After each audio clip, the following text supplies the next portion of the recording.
idea pequeña. O sea, cualquier idea pequeña que a veces uno piensa que pueda tener, el potencial siempre va a estar en manos. Bienvenidos al primer episodio de Lead Inspira. Este es un nuevo espacio de la comunidad de empresarios Lead.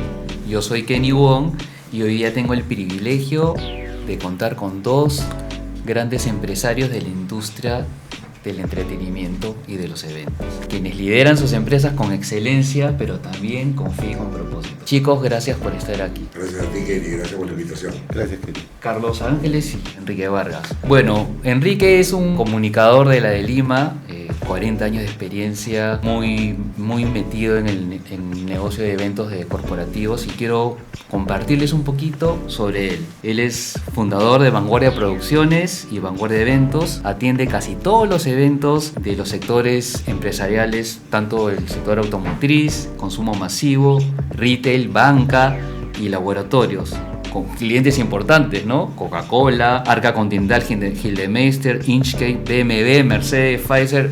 Quique, de verdad que déjate algo para la gente, ¿no? Hoy su empresa genera 24 empleos directos y hasta 400 indirectos, ¿no? Y esto me encantó, ¿no?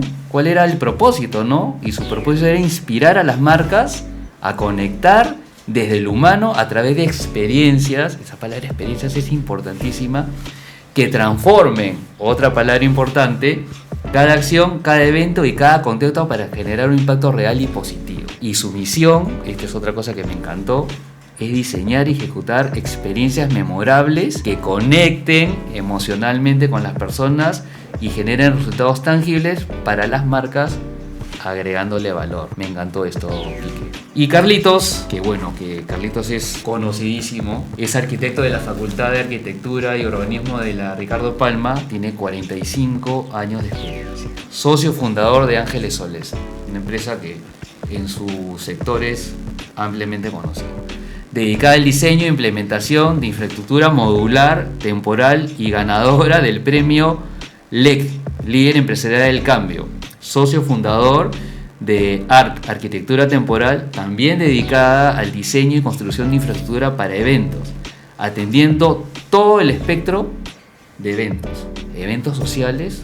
No hay matrimonio que Carlitos no participe. Si no lo ha hecho Carlitos, no se casaron. Sí, es correcto. Ferias, convenciones, conciertos. Bueno, vamos a listar los conciertos. Eventos corporativos, generando 220 empleos directos y hasta 1.200 empleos indirectos por los eventos que hace. Y eventos tales como la inauguración y clausura de los Juegos Panamericanos, eso ha sido, pero algo formidable, orgullo nacional, ¿no? El escenario de la misa del Papa Francisco con 1 millón de personas, ¿no? Sí. En Las Palmas, ¿no? Los 10 últimos CADES, Carlitos ha estado presente. Bueno, conciertos, ¿no? Paul McCartney, Coldplay, Shakira, Luis Miguel, Grupo 5, entre otros. La feria de Perumín en Arequipa, también Carlitos está presente. El APEC, bien. O sea, Carlitos, déjate algo también, pues, ¿no? Hospitales para el COVID. Y esa es una historia que nos vas a contar también, ¿no? Así que, chicos, gracias por estar aquí, por compartir este tiempo con nosotros y sus experiencias, porque van a ser de inspiración para muchos. ¿Pueden decirme cómo se volvieron empresarios? Es algo que a veces no lo cuento, no lo comunico mucho, pero sabiendo que tenemos una audiencia que lo que busca son experiencias y aprender de decisiones acertadas y fallidas también, ¿no? Yo nunca pensé poner un negocio, es más, o sea, siempre me sentí satisfecho en mi zona de confort como ejecutivo de marketing, comunicaciones, comercial. A mí no me vengan a proponer negocios porque yo estoy bien así. El problema de otra persona, pagar sueldos, impuestos, la parte legal, no, mucho dolor de cabeza. Hasta que vino la crisis del 98 que reventó en el sector textil y con un hijo por venir, con la mamá de mis hijos embarazada, me quedo sin trabajo, con 2 tarjetas de crédito rojo, sin un mango en el banco, cuestionando con 40 y pico años de edad. Al final no me queda con otra salida. Y aún así, yo le pregunto a Dios si lo que iba a hacer estaba bien. Tenía 2 nombres en la cabeza: Vanguardia Producciones y Alternativa Producciones. Y le digo, Señor, si esto estudio, tú ponle. O sea, eso es lo que tú hacías. ¿En dónde trabajabas? Yo trabajaba en el sector textil, en esa época estaba en Inesco, que era la corporación de tejido plano Jeans. ¿Qué marcas manejabas? Lima, bueno, teníamos 12 marcas, yo manejaba 3. O sea, la marca que tenía Inesco era Lima, Gregor, Bronco, Datke, Furia, Cacharel, en fin, era un montón de marcas. Yo tenía a mi cargo 3 marcas de jeans y terminamos cerrando. Un montón de gente en la calle y al final Dios confirma. ¿Y él te puso esos dos nombres? No, los dos nombres los tenía yo. Yo le digo, señor, tú confirma. Si esto es tuyo, tú ponle el nombre, tú elige. Yo nunca había leído Joel. En los años de Cristiano, nunca había leído Joel. Y Dios me pone en Joel, yo estoy a la vanguardia y retaguardia. Y eso en mi corazón fue confirmación tuya. Y ese fue el nombre que le pusiste. Y ese fue el nombre. En ese momento Dios estaba confirmando que era Vanguardia Producciones y que la empresa estaba naciendo de su corazón. Qué bonita historia, qué bonita historia. Se vaya ese, ahí se va a entrar, chicos. Carlitos, tú cuéntanos, a ver, ¿cómo si decidiste emprender? Voy a tratar un poco de contar mi historia tal cual, porque de eso se trata un poco en el podcast, ¿no? Que inspiremos a los que nos escuchan, ¿no? Entonces, yo en realidad no se me ocurrió en absoluto. Yo terminé la universidad, el 87 más o menos. Dios me lo fue poniendo de frente, ¿no? Delante. El 87 no, 83 para ser exacto. Había crisis en el Perú. Nosotros nacíamos con crisis prácticamente, ¿no? Crisis económica, ¿no? Yo recuerdo esa fecha. Entonces, para mí siempre pues vivíamos así, ¿no? Entonces, cuando salí empezó inclusive el terrorismo. Muchos amigos se iban del país. Muchos arquitectos, al menos de la arquitectura estaba al cero, ¿no? Y yo era un joven lleno de sueños, ¿no? De diseño. Y no fui confrontado, pero sí me quise quedar.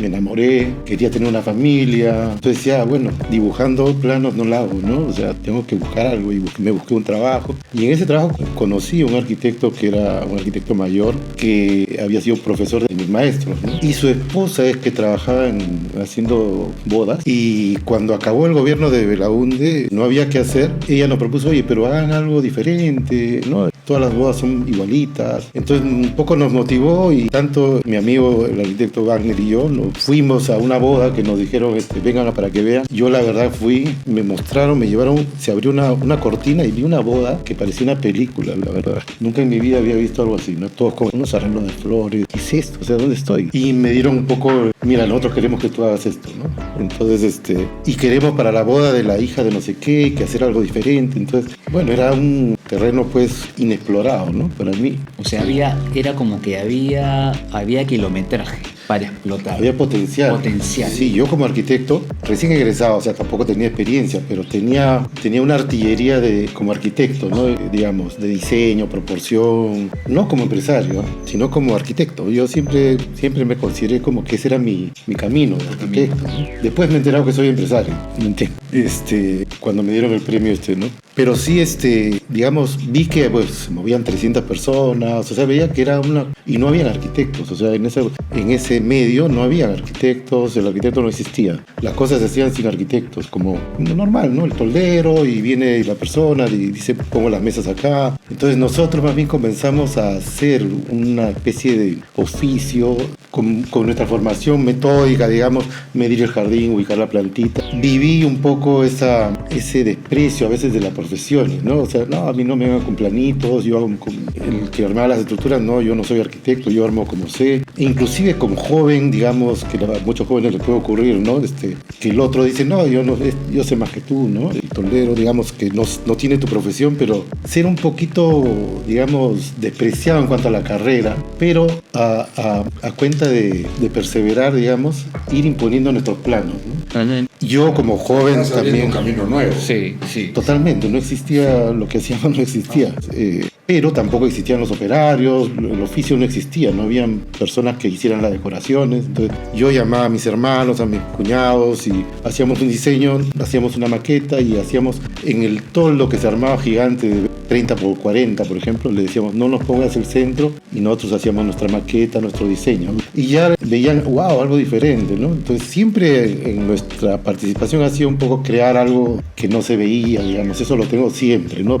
Porque así nació un poco esta profesión que no existía para mí, ¿no? Imponer un poco los planos, los diseños, y además aprender, ¿no? Porque efectivamente los que armaban las estructuras sabían más que yo, ¿no? Yo no sabía. Pero Pues eran yo- muy prácticos pero le prácticos. faltaba la parte creativa. Había mucha soberbia, digamos, y nadie le podía explicar nada, ¿no? Entonces yo primero aprendía, hasta que fui con mi profesión, digamos, como tenía esa artillería diferente de formación, aprendí un poco a saber todo lo que ellos hacían y a hacerle cambios, ¿no? Recuerdo y a ganarme un poco el respeto, pero digamos, no como algo impuesto, ¿no? Claro, no impuesto. Llegó el arquitecto, hagan lo que dicen, no, yo sé más que tú. Vamos a ver, ¿no? vamos Entonces, a ver. Claro, las columnas van cada 5 metros, ya. Yo le puse, con su mismo sistema, le puse un tubo para arriba con unos cables y le digo, vamos a sacar este parante de la pista de baile. No, arquitecto, se va a caer el toldo. Sácalo, por favor. No lo saco, ni hablar. Yo mismo saqué con la llave Steel, saqué el parante, no se cayó el toldo y todos comenzaron un poco a ver que había otra forma de hacer las cosas, ¿no? Y me fui un poquito imponiendo así, ¿no? Pero es un proceso largo. O sea, lo interesante es que sí yo puedo decir que un poco a los oyentes que yo sí empecé de cero conocimiento, abrir camino donde no había, cero inversión.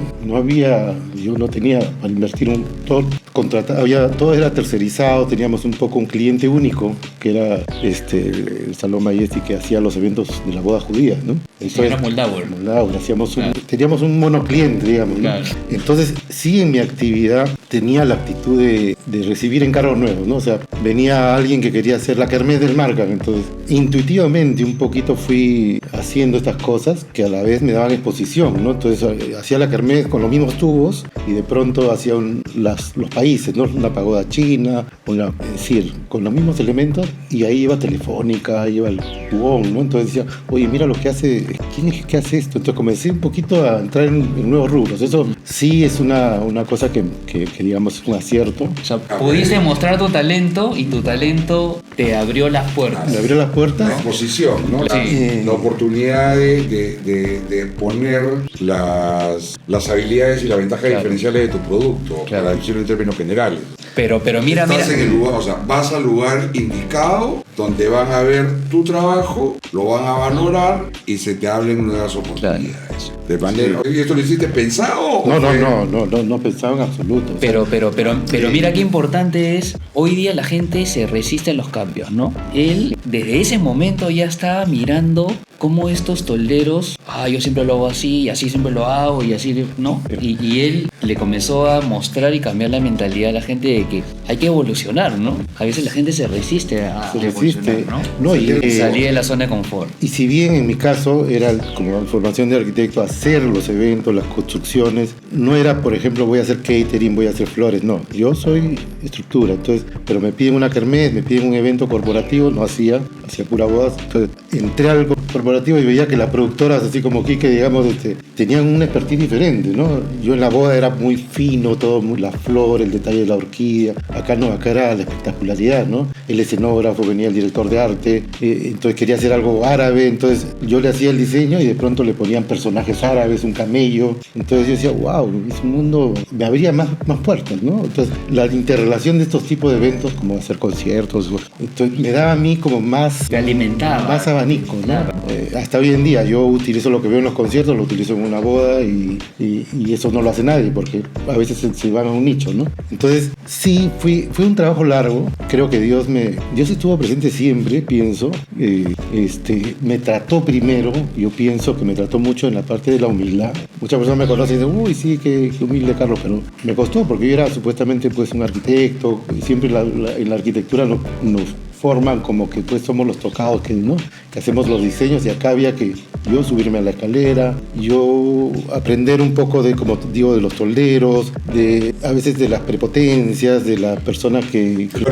No, yo hacía... Te ha chocado varias veces, Yo ¿no? hacía un plano de mesas y decía, no, este es mi plano de mesas perfectamente medido con los arbolitos, todo, y venía la persona del buffet y decía, 18 mesas, no, yo meto 25, a mí nada de planitos, ¿no? Y me iba a mi plano, tiraba el jardín, pisándolo la gente, o sea, yo veía como ese maltrato, pero yo decía, esto debe ser así, ¿no? Entonces sí me mantuve, tenía cierta vergüenza con el hecho de ser arquitecto. Yo mismo yo era un súper operario. Yo al empezar con este trabajo descubrí que era hábil con el serrucho, el martillo, antes no agarraba nada. Y tenía una habilidad para eso, la verdad. Y Y como interactuaba semana a semana con estas cosas, yo mismo me subía a la escalera, entonces tenía que armar, no sé, en el club árabe y tenía cierta vergüenza de que pase algún amigo de la universidad y diga, wow, ¿qué hace en la escalera, no? Pero ese trato diario me hizo ser consciente inclusive de lo que siente el operario. Tenía una oportunidad diferente tal vez de otras profesiones o de otros rubros, porque lidiaba con la persona que hacía la boda, con el operario, con etcétera, el diseño. Y en ese trayecto yo sí descubrí que tenía una habilidad, digamos, no innata, sino que de crear, digamos, de interactuar y crear cosas, usar cosas que no se usan para una forma de otra forma, ¿no? Tal vez porque desde niño yo después ya analizo, ¿no? Y digo, nosotros como éramos 8 hermanos, no salíamos un poco a jugar, teníamos un carrito y teníamos que buscar maderitas y una lata y el otro el carrete y hacíamos nuestro circuito. Eso al final yo veo que en la carrera y en lo que hago, yo soy muy de que encuentro esto, tú lo ves así, yo lo ves así. Peruano, sí. Pero el peruano por las necesidades, ¿no? Por eso que el peruano es creativo. Pero hay algo que dijiste hace un rato, que tú primero fuiste, no sé si la palabra que usaste fue,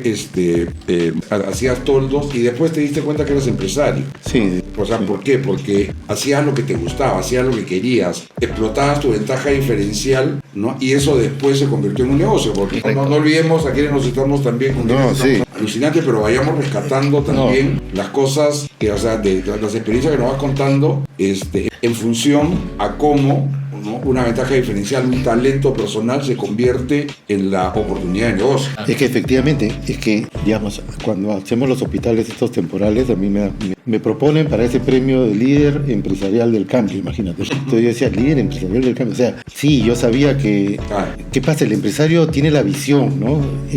Donde nadie cree que va a pasar algo, nosotros sí sabemos que eso va a funcionar. Sabemos que, por ejemplo, yo me di cuenta que en este mercado había un presupuesto no para tener estructuras de tubos de fierro galvanizado que lo usaban para agua y lo usaban para los toldos. No, había que traer las mejores estructuras del mundo, como layer, había que traer truces, había que traer roder. O sea, yo sabía que nuestro país merecía eso, si se quiere, ¿no? Y que además que funcionaba. No es que lo vas a traer y nadie te lo va a alquilar, ¿no? ¿Por qué? Porque el país cambió también, ¿no? Entonces, sí, yo he tenido visión, he tenido adaptación al cambio, digamos, riesgo. Esto de lanzarte, que no lo hace muchas veces el Estado, no lo hace nadie, lo hacen los empresarios. Entonces sí, yo, y con ese premio me di cuenta de la importancia de los empresarios en un país, que son el motor prácticamente. Son los que, y a veces somos un poco, digamos, mal considerados en cuanto que no, se aprovecha. No, el empresario es el que se esfuerza, el que no hay horario, el que ya yo no importo, pero mi idea, pero yo veo que esto va a funcionar y a los que todos siguen, ¿no? Todos siguen porque dicen que sí, por ahí va la cosa, ¿no? Sí, yo en ese caminar, digamos, Dios me ha recorrido de ir tomando decisiones de a pocos, me ha llevado a extremos, ¿no? Yo por ejemplo, en este trayecto, como te digo, teníamos un monocliente, todo tercerizado, pero yo decía, yo necesito una camioneta, decía yo, ¿no? Y teníamos $3,000 para una camioneta, pero una camioneta que se caía a pedazos, no la compramos, ¿no? Yo llego a mi casa y recuerdo estaba en el quinto piso y salgo a la ventana y veo que la lucecita de los carros, ¿no? Digo, señor, tantos carros y no puedo tener un carro. ¿Qué hay que hacer? Decía yo, ¿no? Entonces, sí, Dios te lleva a extremos, ¿no? Extremos, y para decir después, eso lo tienes porque yo te lo he dado, ¿no? Claro. Bueno, a mí me llevó, por ejemplo, a ese extremo, y cuando me subí al edificio y vi los carros y dije, y la lucecita, al día siguiente nos llama el mecánico de mi socio y nos dice, tenemos acá una camioneta. Vamos nosotros, una camioneta último modelo, 6,000 kilómetros, increíble la camioneta. Parecía un carro increíble, te digo. Le decimos, no nos haga esto, pues no nos ilusiones. No, me dice, me lo han dado financiado, como ustedes son unas personas conocidas acá, le decían a mi socio, llévensela. Oye, nos la llevamos y a los 2 meses hubo el cambio de Alan García, que la hiperinflación, eso, pagamos nada. Claro. Pero Dios me llevó al extremo de decir, Señor, no puedo tener una camioneta para llevar las escaleras, decía yo. ¿Me entiendes? Por eso te digo, yo no es que tuviera una inversión inicial. todo salía de los mismos eventos, ¿no? Entonces sí creí en que yo tenía esa visión, que justamente es una visión de empresario, ¿no? Pero yo a mi interior me consideraba arquitecto. Un arquitecto que, por ejemplo, con esta humildad de subirse a la escalera, descubrí, por ejemplo, que vendando los tubos con las telas y poniéndole alfileres, un alfilercito, yo podía hacer lo que quisiera. Y eso me catapultó, por ejemplo, ¿no? Porque yo me subía a la escalera y sabía cómo agarrarlo y cómo hacer paños de 100 metros cuadrados agarrados pues con una forma que se me ocurriera, ¿no? Que no se hace en otro país. Y que me llevó un poco a crecer y a que eso, por ejemplo, lo hagan todos los tolderos del Perú. Te puedo decir, yo lo inventé. No es que sea el mejor invento, pero yo voy al Cusco, a Tarapoto, o sea, llegó un momento en que todo el mundo comenzó a usar lo que yo hacía. Es una sensación un poco extraña, ¿no?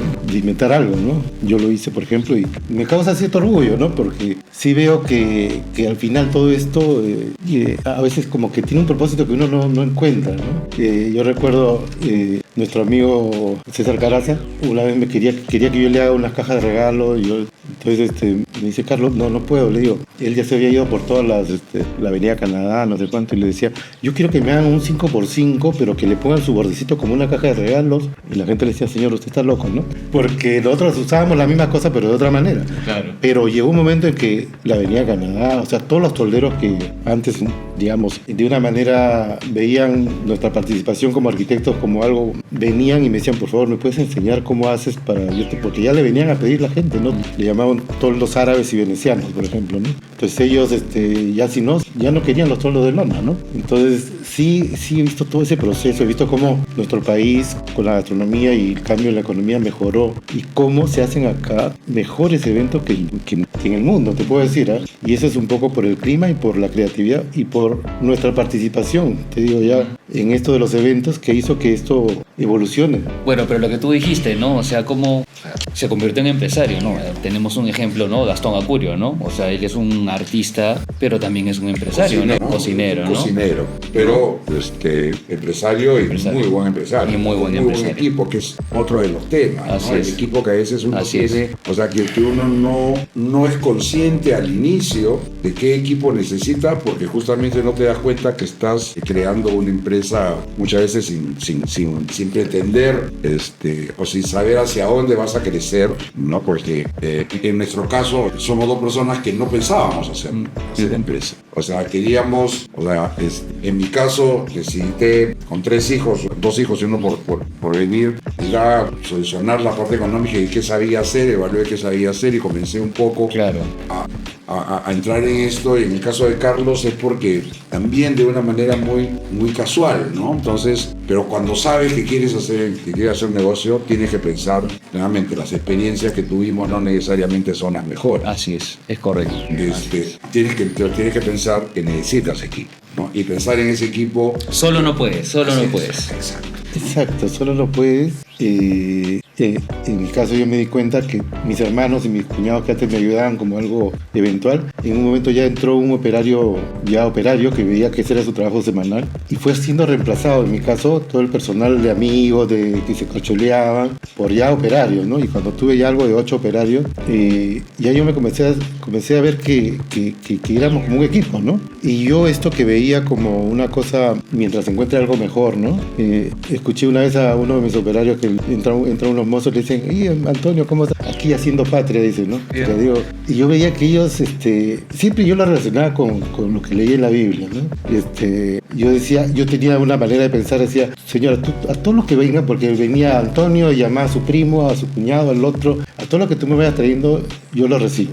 Nunca le voy a decir que se vayan. Entonces fue llegando y eran personas que yo, como veían cosas lindas que hacíamos, entonces yo le decía, ya, entonces tenían expectativa, esta semana ¿qué haremos, no? Uno tiene que tener esa fe, digamos, ¿no? En lo que se te viene adelante, que uno pone el querer hacer y después ves la obra, ¿no? Esa es la fe un poco, ¿no? Entonces yo veía mi trabajo y todo siempre lo relacionaba así. Y llegué a un momento en que dije, mira, estas personas me dan su vida, prácticamente de lunes a sábado, yo les pago. Yo, ¿por qué no les puedo dar mi carrera? Decía yo, ¿no? Y ya no que el proyectito, quiero que me hagas esta acá, sacarlo, me distraía. Me voy a enfocar y voy a meterme de lleno, ¿no? Eso fue una decisión poco como quemar los barcos, ¿no? Ya, sabes que ya se acabó, me voy a dedicar a los eventos. Esa decisión que la hice un poco viendo a estas personas que Dios me ponía, Dios me devolvió 1000 por uno en el tiempo, ¿no? Porque tú cuando estudiaste no pensabas que ibas a terminar haciendo estructuras para eventos. No. Tú estudiaste pensando que ibas a ser un arquitecto que ibas a... Arquitecto convencional y que, bueno, que primero esa vergüenza que tenía de que me vieran, después nunca me imaginé dando una conferencia en el Colegio de Arquitectos sobre lo que hacía. O en la Universidad de Lima, en la Universidad de Ricardo Palma, o en estos líderes empresariales del cambio, ¿me entiendes? Entonces, nunca me imaginé, nunca estuvo en mi cabeza, pero por eso es que digo que esa experiencia de no considerar las cosas pequeñas como que no pueden generar un cambio, y uno dice, no, lo que yo me esfuerce, ¿qué cambio original? Yo lo veo como lo que te cuento de que los alfileres los usan todo el mundo, los eventos en el Perú han evolucionado, tal vez por esa llamita que uno prendió también, ¿no? Claro. Entonces sí, un cambio pequeño puede generar un gran cambio, ¿no? ¿No? Y en esto uno lo ve lo que tú decías, ¿no? Generar equipo, ¿no? Ya no es tú solo, ¿no? Ya tú ves que esta industria como creció, ya no mueven nada sin un plano. Ajá. Ese plano que yo veía en el piso pisoteado, y ahora nadie te mueve, que defensa civil, que tú dices, wow, esto evolucionó, ¿no? Qué informales éramos, ¿no? Pero, Qué informales pero hay algo también importante de lo que dice Carlito, ¿no? No hay idea pequeña. O sea, cualquier idea pequeña que a veces uno piensa que pueda tener, el potencial siempre va a estar en mano, ¿no? Entonces, muchas veces, ¿no? O sea, tú tuviste que trabajar un poco eso, ¿no? O sea, no, y a mí no me gusta, qué vergüenza, ¿no? Yo arquitecto, ¿no? En la escalera, en un toldo, poniendo alfileres, ¿no? ¿Qué van a pensar? ¿No? Y jamás imaginaste que en ese momento, si te hubieran dicho, ¿no? que ibas a exponer tu trabajo fuera del país, que te contratan del extranjero, que es algo que nos ha contado, te contratan del extranjero para ir a llevar tu trabajo en otros lados, que has ganado premios importantes, que lo que acabas de comentar, hablar ante tus pares o los líderes de tus pares, ¿no? O sea, quien está hablando es el chico de 25 años que está encima de una escalera poniendo alfileres en un toldo y desarrollando su negocio, ¿no? Uh-huh. Sí. Y el negocio fue creciendo y en el camino, ¿no? Que es algo también creo que es rescatable de lo que estás comentando, es evaluar las potencialidades, el potencial crecimiento que pueda tener, ¿no? Y a veces para eso uno tiene que tener también mucha fe. Así es. Cuando la persona está como pez en el agua, ¿no? Eso es como algo justo y que encuentra un lugar donde se desarrolle, ¿no? Entonces, eso yo veía en mi trabajo. La profesionalización del equipo técnico, de tu equipo de armado, es algo también que fue un aporte nuevo. Sí, entonces... bueno, en todos los niveles, pues. Sí, yo me acuerdo que vino uno que era de los toldos, pero que quería trabajar conmigo. Yo me subí con él a la escalera y le enseñé a poner los alfileres. Y después era pues el máximo, ¿no? Entonces yo a todos le digo, ¿no? Yo le enseñé a poner los alfileres. Y ahora es el que más sabe, ¿no? Sabe más que yo. Yo veo, te digo, ya en el tiempo, jóvenes, talentosos que son los que ejecutan las obras, saben tanto, saben más que uno y dices, esa persona podría ser un arquitecto para mí. Pero no tuvo la oportunidad. Que nuestro país no la da, pues, ¿no? Pero acá al menos se desarrolló y eso es un orgullo, ¿no? En este crecer del país, una de las preguntas es un poco, también el banco, ¿cómo te ayuda? A nosotros, sí, efectivamente, no es que el banco te ayuda siempre, pero hubo una persona del banco que nos creyó, por ejemplo, una mujer que se llama Mercedes Cueva. ¡Hala! ¿Cómo tenía nuestra camiseta, ¿me entiendes?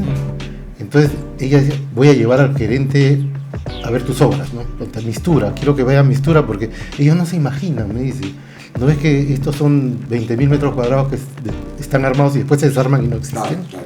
Entonces no me creen, decía. Entonces lo llevaba. Uy, nos hicieron préstamos que pudimos traer Layer, estructuras alemanas. 1, 2, 3, 10 contenedores. Después hasta Layer vino a Perú. Y ahora es una empresa que da servicio a todos, ¿no? Pero me refiero a que el banco sí nos ayudó. Pero te cruzaste con una funcionaria que evidentemente ha sido de Dios, ¿no? Porque totalmente. No todos han no tenido... Es natural. No natural, ¿no? Todos. Y cuando hicimos Mistura, nosotros hacíamos todos los años Mistura, la gran feria gastronómica. Un año llegamos en el Parque de la Exposición. En el Parque de la Exposición, en el Campo de Marte, y un año llegamos y nos dicen, ya, presupuéstanos nomás el auditorio. ¿Qué? Y el resto le decimos, no, vamos a traer una empresa chilena que nos va a poner unas estructuras que se usan en el mundo, que son carpas de aluminio. Nosotros decíamos, sí, pero era nuestro evento principal, ¿no? Entonces le dijimos, pero denos la oportunidad de hacerlo como ustedes quieren. Bueno, y fuimos y comenzamos a buscarlas. Ya teníamos seteadas unas carpas alemanas de estructura de aluminio. Movimos cielo y tierra para que nos den un préstamo y teníamos que tener 30.000 metros cuadrados de carpas para poder hacer Mistura y no perderlo y que entre la empresa chilena. Bueno, cuando ya íbamos a tirar la esponja, cuando ya dijimos, no, ¿sabes qué? No, aló, Apega, no vamos a ir porque no hemos conseguido el préstamo. Sí, a ver un ratito, parece que llamaron a Gastón, nos llama el banco. Si este contenido ha tocado tu corazón, suscríbete y compártelo.